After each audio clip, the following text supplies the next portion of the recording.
Hi friends, നമുക്ക് ചെമ്മീൻ roast ചെയ്യുന്നത് എങ്ങനെയെന്ന് നോക്കാം. അതിനു വേണ്ടി ഞാൻ 1/2 കിലോ ചെമ്മീൻ കുരുമുളകും ഉപ്പും മഞ്ഞൾപ്പൊടിയും ചേർത്ത് ഫ്രൈ ചെയ്തെടുക്കുകയാണ്. നല്ലതുപോലെ ഫ്രൈ ആകണ്ട. നമുക്കതിന് വേണ്ടുന്ന ഉള്ളി നീളത്തിൽ കട്ട് ചെയ്തതാണ്. ഒരു പീസ് ഇഞ്ചിയും 4-5 വെളുത്തുള്ളിയും പച്ചമുളകും കൂടെ ചതച്ച് വെച്ചതാണ്. 3 തക്കാളിയാണ് ഞാൻ അതിനു വേണ്ടി കട്ട് ചെയ്ത് വെച്ചിരിക്കുന്നത്. ഇനി നമുക്ക് അതിലേക്ക് ഇഞ്ചിയും വെളുത്തുള്ളിയും പച്ചമുളകൂടെ ചതച്ചത് ചേർക്കാം. ചേർത്തൊന്ന് ഇളക്കി ഒരു പച്ചമണം മാറുന്നത് വരെ ഒന്ന് ഇളക്കിയെടുക്കാം.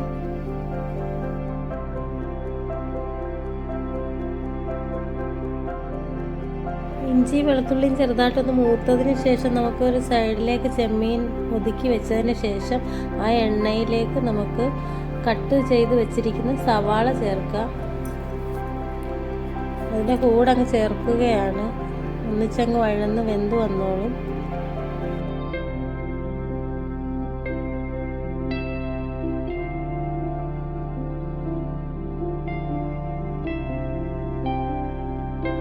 ഉള്ളി ചെറുതായൊന്ന് വാടി വരുമ്പോൾ നമുക്ക് 3-4 തക്കാളി അരിഞ്ഞത് അതിലേക്ക് ചേർക്കാം.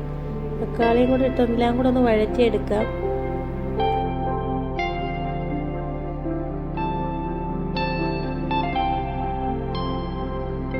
ഇനി നമുക്കതിലേക്ക് പാകത്തിനുള്ള ഉപ്പ് ചേർക്കാം.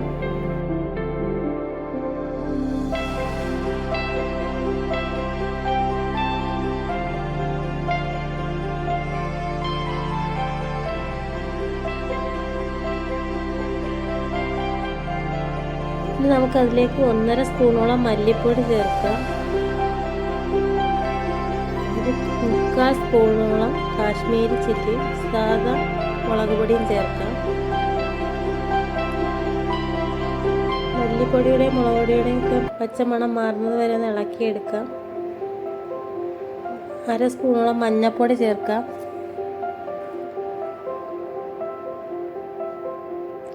എല്ലാം കൂടി ഒന്ന് മിക്സ് ചെയ്തതിന് ശേഷം ഗരം മസാല ചേർക്കാം. 1/2 സ്പൂണോളം ഗരം മസാല ചേർത്തിട്ടുണ്ട്.